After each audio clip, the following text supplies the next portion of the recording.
So you probably know the quote, huh? We have a problem, how do we think about it? We need to think about it in a different way, and actually thinking in a different way is very difficult because we have those habits and very hard for us to come out of it. So one way to get out of this problem is to think differently thanks to playing, because playing is essential to allow us to disengage from the problem, the challenges we have, and to look at them from a different perspective and come up with new solutions. That's the main idea. And of course, playing is what kids do, and this is actually what mammals have been doing since the dawn of life, whenever there was mammals, because playing is a way to learn how to be dealing with grown-up situations. So learning and simulating is really at the core of playing, gaming. Now, we have this opportunity also to look at systems in a different way. And systems is, there are many definitions, but you could say it's a set of elements that are interconnected and lead to some kind of self-organization or to some organization, okay? And those systems always work through feedback loops. And Marielle, you were showing them, they're over here also. But you have this kind of feedback loops they're here also, either stabilizing like a thermostat or going positive like money in the bank, except these days maybe. Okay? And then of course systems don't go well all the time, and then you have to distinguish what you call an archetype. This is when the system doesn't work anymore or starts not working anymore. This one is describing the tragedy of the commons. If everybody puts their herd in the same place, and because the place is free, pretty soon there's nothing left. Another famous archetype is the frog in the kettle, and the frog in the kettle is about actually poor thing, you know. I hope they don't do it for real, but because it's an amphibian, it doesn't know it's hot, and you put it in a kettle and it's going to be cooked, and it's too late when it realizes it.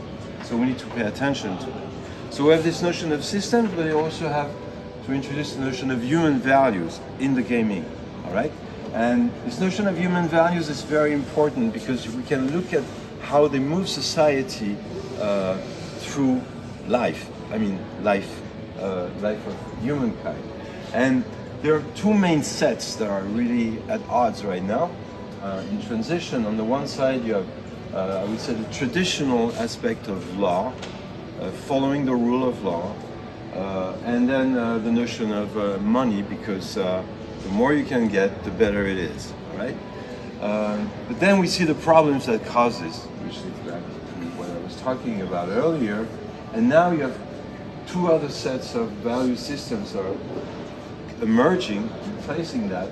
One is looking at the ecology of systems, and the other one is really looking at systemic thinking, system thinking, and dealing with complexity.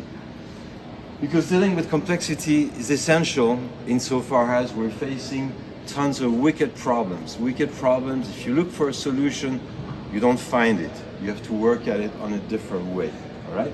And one of the ways to look at this is actually to think about it differently. And now when you think about that, it's exactly the same slide I was showing to you earlier, except that it means something totally different. Now we're talking about thinking, integrating the notion of system, integrating the notion of human values, and that's what we can do by going through the games, which you have here, and then we will describe them to you in more details later. But when you're playing, then you start really going into some actionable, not only things that you can do, but ways you can think about that. And that's very important because when you start doing this, with getting the hang of it, actually it makes us more flexible and we get really new perspectives. New perspective on what's going on around us. Meaning maybe there's so many things we don't need to solve, but maybe we just need to move beyond that, move to a different place. So those new perspectives actually, they're also connected to this notion of technology, and that's also on the boards and in the tables, where you know that we had Web 1.0, where only content was being pushed at you. I mean, I guess you all know the story, right? And then you have Web 2.0, where actually, you know, you could start fabricating your own content, and then there was an interaction. And of course, now we're getting to this place where we have Web 3.0, and who knows what's going to come next, huh? Some of the main characteristics also on the boards over here, it's about being secure, okay? You cannot change it. Wow, that was a big change. Distributed, also, it's a big change. And decentralized, it's also a huge change. So actually, once we put all of that together, we can really start considering that it's not that difficult to have an impact. To have an impact, all we need to do is get together, start thinking differently, and then maybe we can create new tokenized economies that lead to new NFTs and so on, but I leave you to that. That's it. That was a Pechakucha.